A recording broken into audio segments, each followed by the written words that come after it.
Hoje a gente tem essa carta maravilhosa, que é o Cocopelli, né? Que é, na realidade, um personagem, né? Um personagem mítico,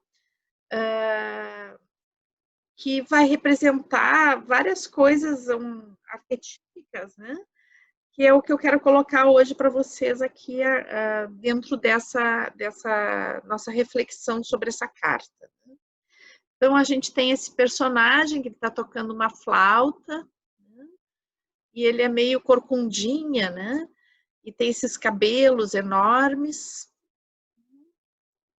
e ali tem o sol, né, iluminando ele. Então, a gente pode dizer que o Cocopelli, ele é um semideus, ele tem um lado humano, mas ao mesmo tempo ele é um ser divino. E ele tem essa habilidade dupla, né, que é tanto a dança como a música. Então ele toca um instrumento que é a flauta, né? Eu também já vi algumas representações dele com tambor, né? E também ele dança, né? Faz a dança também.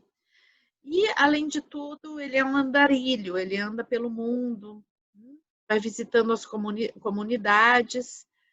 E, além de tudo, ele tem a ver com a fertilidade da terra. Então, é um arquétipo bem completo e que a gente vai ver que esse arquétipo, o Cocopelli não é o único representante arquetípico, e eu gostaria justamente nessa viagem que a gente vai fazer dessa carta, que a gente possa ver algumas reflexões sobre esses símbolos que se repetem, né, e os significados desses símbolos, e que vão estar presentes na história do Cocopelli.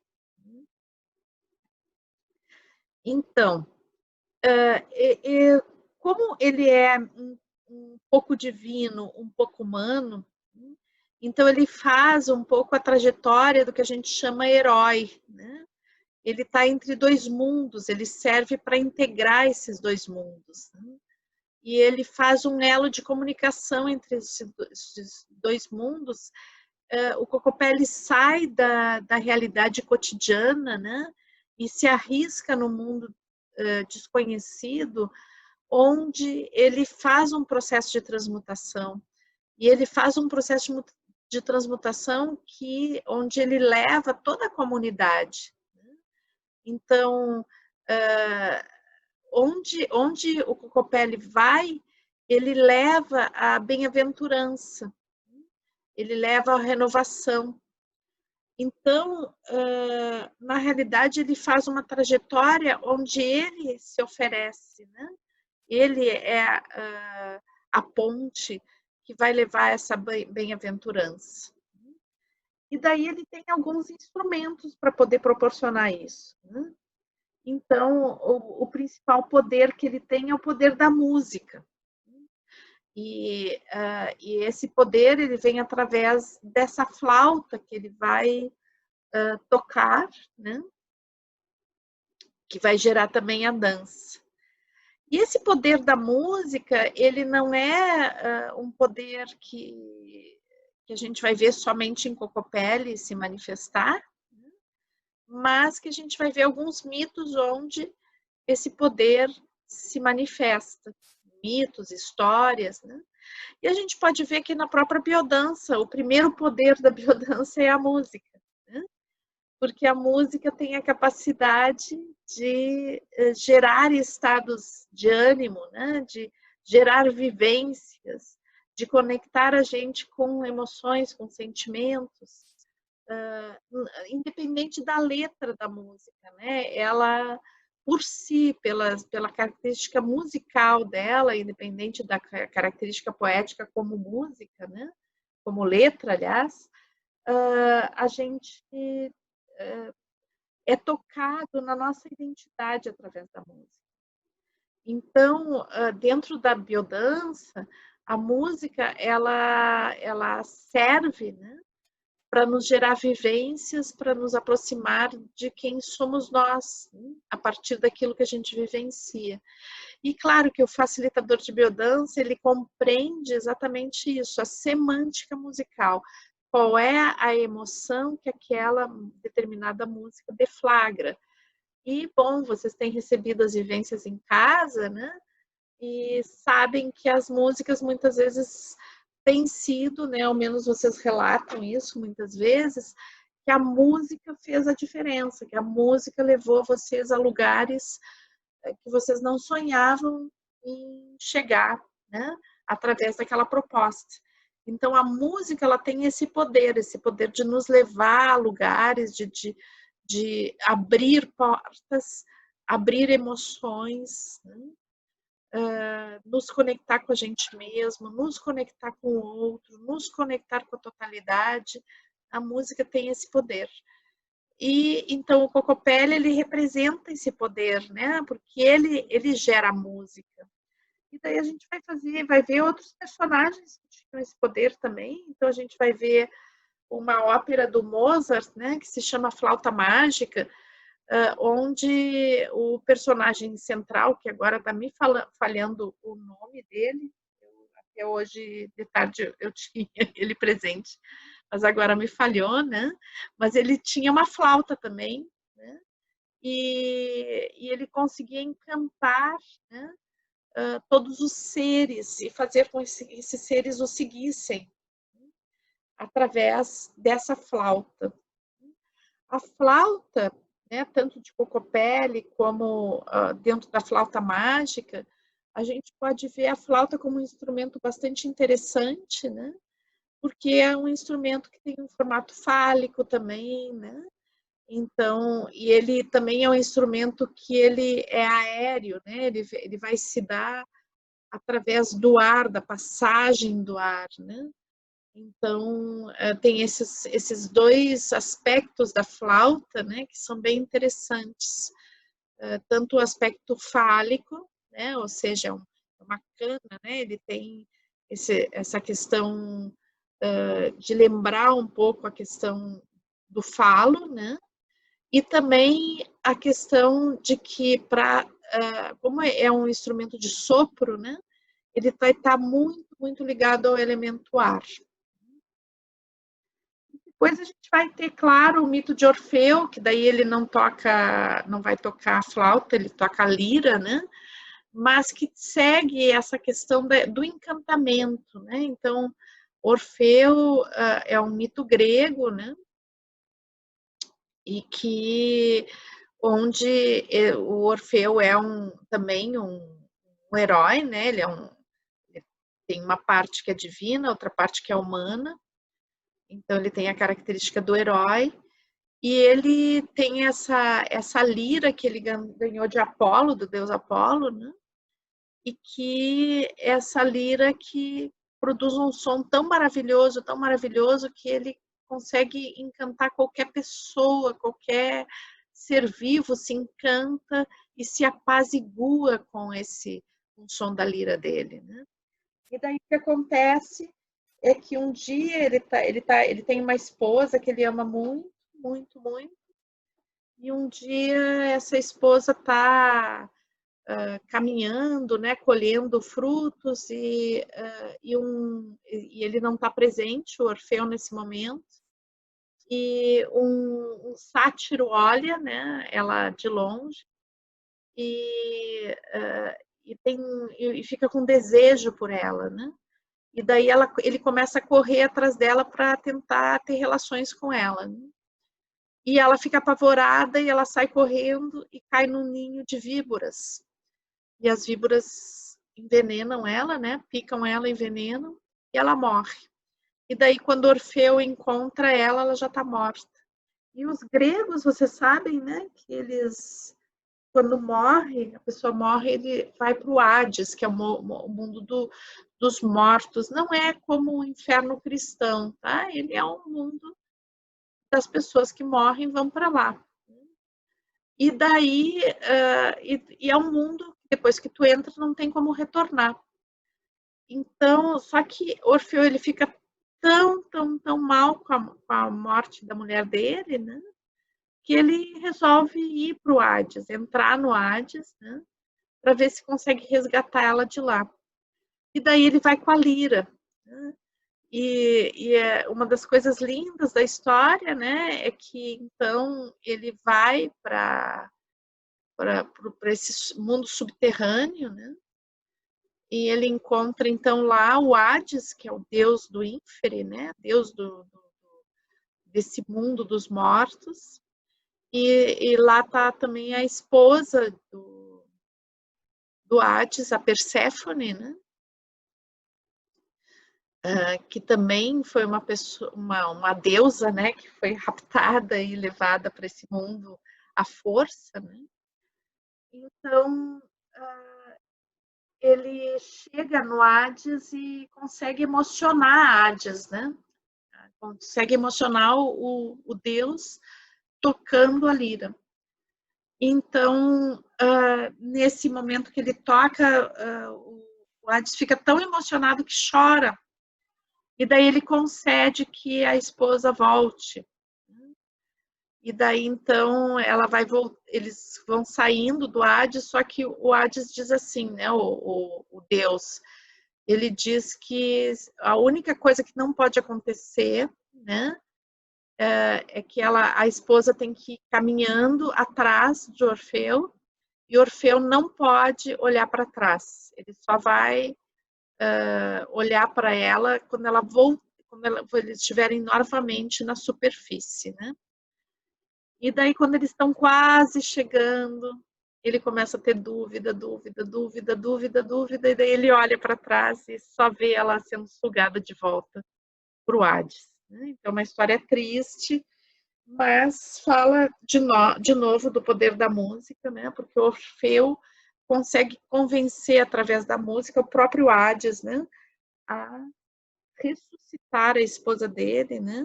Ou tirar do mundo dos mortos, o que seria um poder bem importante da música, né?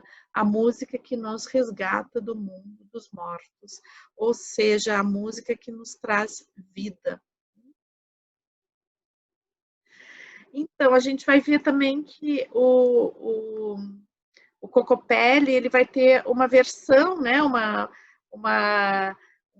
não uma versão, mas uma, uma nuance, né, dele, que é a questão de ele ser uma espécie de xamã, né? Ele tem uma coisa de cura e ele é um peregrino, porque ele fica caminhando, né, pelos povoados, pelas tribos, né, pelas aldeias, levando a sua música e a cura e levando a união entre as pessoas e a sua fertilidade, porque ele tem aí uma relação com a fertilidade. Quando ele chega, através da música, ele desperta a fertilidade daquele povo. E daí, então, o que significa essa... aqui eu peguei justamente esse desenho, porque ele mostra bem direitinho a corcunda dele, né? Ele é corcunda, só que ele era um homem belíssimo, maravilhoso, né? E como é que é essa história da corcunda? Né? Então, na realidade, ali a Gemi Sans, ela coloca que, na realidade, a corcunda é a bolsa de talismãs e de coisas que ele usava também para se sustentar, para trocar, né? Então, ele tinha uma coisa que ele fazia, esses artesanatos para trocar, né? E também a bolsa onde ele levava os objetos de cura, os objetos sagrados dele. Né? Então, ele vai ter também uma característica de peregrino, né? Ou seja, daquele ser que viaja a pé, né? E viaja para dentro e para fora ao mesmo tempo. Nem todo peregrino, né? Se bem que a palavra peregrino ela tem a ver com a cristandade, né? Mas a gente está se referindo a essa pessoa que faz esse caminho iniciático a pé. E esse caminho de andar pelas estradas do mundo e fazer em cada lugar que se chega, né, ele fazia esse ritual de conexão, né, com o potencial de fertilidade, de criatividade. Então, eu liguei bastante com uma outra manifestação arquetípica que eu creio que tem muito em comum com o Cocopelli, que é Hermes ou Mercúrio, né? Ou seja, que é o que a gente chama de psicopompo, né? Ou seja, que é esse ser que é capaz de fazer a comunicação entre os mundos, né? Então, tem essa origem mística, essa origem divina, e que é capaz de comunicar entre os mundos, entre a cotidianidade e o mundo divino, entre o mundo dos mortos e o mundo dos vivos, entre o mundo dos homens e o mundo de Deus, né? Então, o Hermes é um deus, né? Mas ele tem essa capacidade de ir em todos os lugares, né? Então, dentro da mitologia grega, a gente vai ter 3 grandes reinos, né? 3 grandes deuses que definem esses reinos, que é o reino inferior, que é o reino dos mortos, que é o Hades, né? Que está ali. Depois a gente tem o reino dos mares, que é Poseidon, e depois a gente tem o reino dos céus, que é Zeus, né? Então, o Hermes é o que vai fazer a relação entre esses 3 reinos, esses 3 mundos, né? Ele tem a capacidade de entrar e sair de qualquer um deles, sendo que o Hades, em especial, que é esse lugar onde a pessoa entra e não sai mais, Hermes tem essa capacidade de entrar e não ser aprisionado.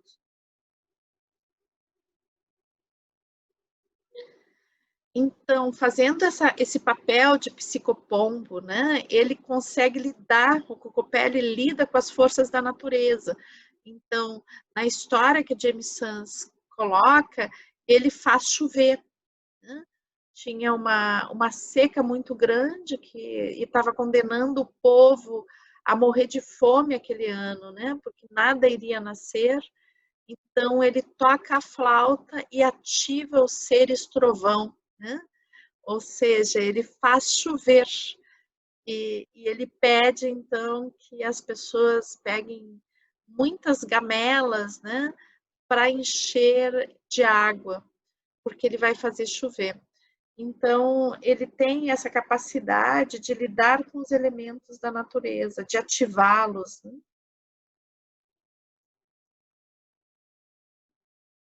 Então, ele é um ser que traz fertilidade e bem-aventurança.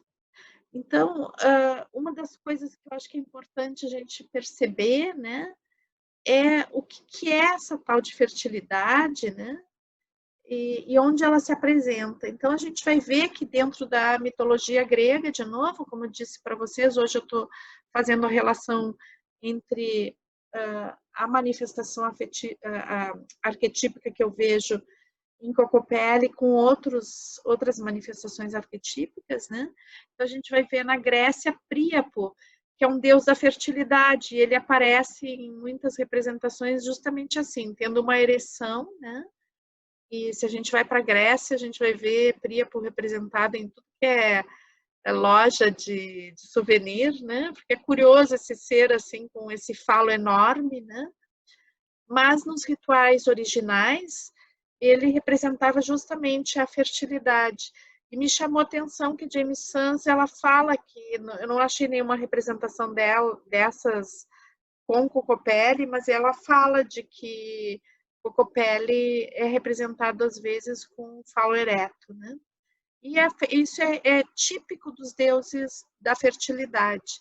Esse falo ereto representa esse princípio de fecundação, né? Essa capacidade de fecundar. Mas daí, então, a gente tem que ver o que significa esse ser fértil e esse fertilizar, né? Então, claro que para os povos ancestrais agrícolas, né, os rituais de fertilidade, eles tinham muito a ver com algo muito concreto, que era nascer a semente, né? era os animais terem os seus filhotes e as mulheres ficarem grávidas, né? Para que o ciclo da vida continuasse, então era necessário que a vida se recriasse, e a vida se recriava a partir da fertilidade. Então, dentro desses povos ancestrais, né, de uma vida muito simples e muito ligada à natureza, a gente vai ver a fertilidade como algo muito, muito, muito ligado a questões concretas, né? Mas mesmo aí, se a gente vai ver os deuses da fertilidade, né, eles vão ter rituais, e esses rituais, em geral, são rituais orgiásticos, né, que tem a ver com também um equilíbrio social que se chega a partir do usufruir de tudo aquilo que é excedente, né? Então, se a gente pensar nos rituais orgiásticos, a gente vai ver que neles, muitas vezes, as tribos que tinham excedente de produção faziam uma grande festa, né? Uma festa orgiástica, onde tinha muita bebida, muita comida e muito sexo, né? E que se podia, dentro daqueles dias, viver a abundância da vida. O nosso carnaval, ele é herdeiro desse tipo de comemoração, né? Obviamente, hoje, como um fenômeno de massa, um fenômeno super manipulado pela nossa economia, né, pelo marketing, por tudo isso, mas se a gente vê originalmente, o carnaval é uma festa, como se usa na nomenclatura cristã, né, uma festa pagã, e é uma festa orgiástica, que tem a ver com os ritos originários de fertilidade, onde existia, então, essa orgia, não no sentido, orgia não é dentro da visão dos povos originários, a orgia não é uma coisa negativa. Hoje, se a gente utilizar a palavra orgia, muitas vezes ela tem uma conotação negativa, né? Ou seja, é, entre aspas, né, uma putaria, ou seja, é um aproveitando do outro, é um tirando a lasquinha do outro, né? E, na realidade, a palavra orgia, ela não tem a ver com isso, de tirar vantagem do outro, mas sim tem a ver com esse ritual de fertilidade, de ser fertilizado, de dar continuidade à vida, de celebrar a vida, né? E tem alguns antropólogos que dizem isso, né? Que na realidade as tribos que faziam rituais orgiásticos essa orgia tinha um papel super importante no equilíbrio das relações sociais, né? Porque nesse momento existia o princípio do prazer estava digamos, realçado, né? E as relações de posse se dissolviam, e todo o excedente de produção também era consumido, de forma que ninguém tinha o poder sobre esse excedente, né? Isso tornava as relações mais horizontais, mais fáceis de se harmonizarem. Mas se a gente pensar hoje, né, o que significa ser fértil, e aqui está a serviço essa carta, né? E eu acho que ela deixa bem claro no final isso, que essa fertilidade nesse momento é uma fertilidade que tem a ver com a criatividade, né? Não exatamente uma fertilidade em termos de plantar uma semente e colher, ou de ter uma vaca e essa vaca dar leite, ou dar um bezerro, ou nós mulheres, ou o homem engravidar uma mulher, ou as mulheres ficarem grávidas, né? Então, não tem a ver com isso exatamente, mas tem a ver com o se fertilizar, né? E a criatividade como um meio de expressão de algo muito potente que está dentro da gente. Então, tudo inicia na criatividade por ser fertilizado.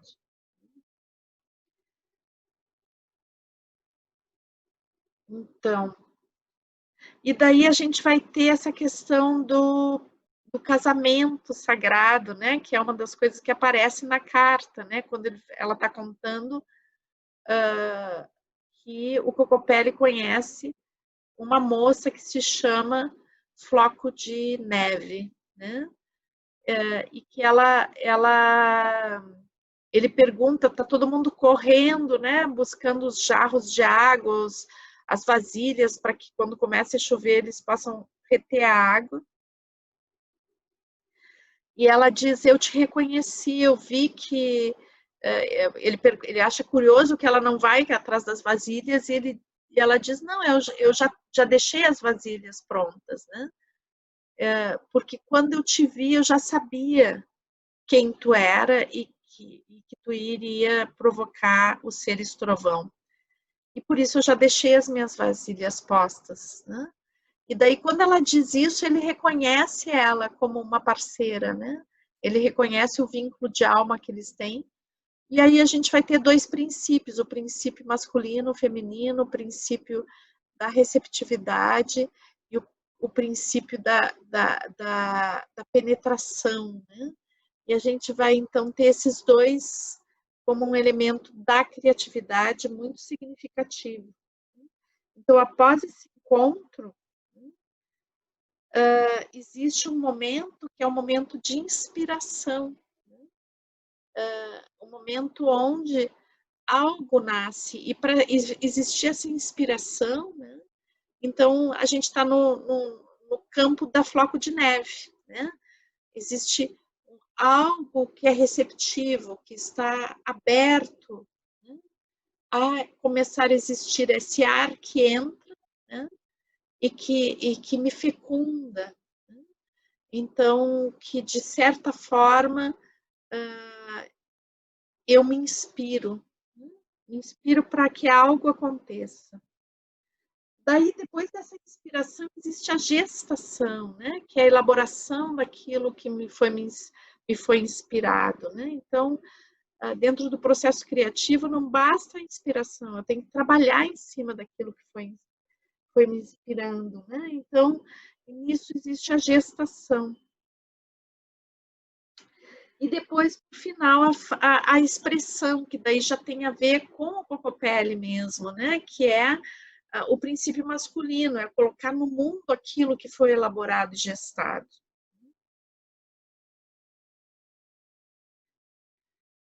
Então, para a gente finalizar, né? Cocopelli, ele anuncia um momento de criar sua realidade com base em seu propósito.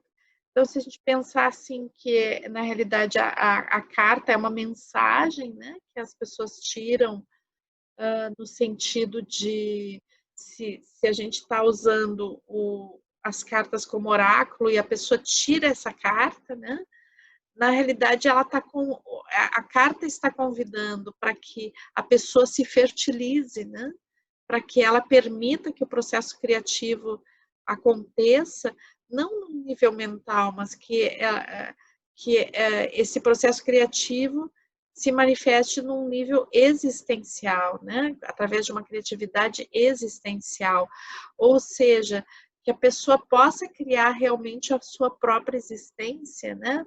Trazer na sua existência algo criativo, porque muitas vezes a gente faz uma confusão entre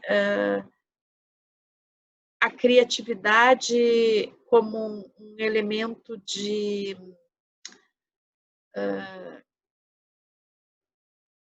um elemento que não fala exatamente da gente, como uma produção que às vezes está vazia, né? Então, eu tenho ideias, mas essas ideias não falam de mim. E essa carta, ela está falando de uma ideia que fala de ti, né? De algo que tu cria, que vem através de ti, que vem de dentro de ti, que é gestado em ti. Independente de ser homem ou mulher, né? Existe uma gestação de algo que depois vai para o mundo cumprir uma missão. um propósito, e que isso tem a ver com a essência desse ser, o seu propósito. Então é isso, sobre essa mensagem que traz a carta, né? Esse convite que ela faz quando alguém tira ela, né? Ela vem para alguém, ela está convidando essa pessoa para estar mais atento ao seu propósito e à expressão criativa desse propósito. Ela está convidando a que a pessoa que tirou a carta, ela se comprometa com o seu propósito e se comprometa com dar forma no mundo a esse propósito.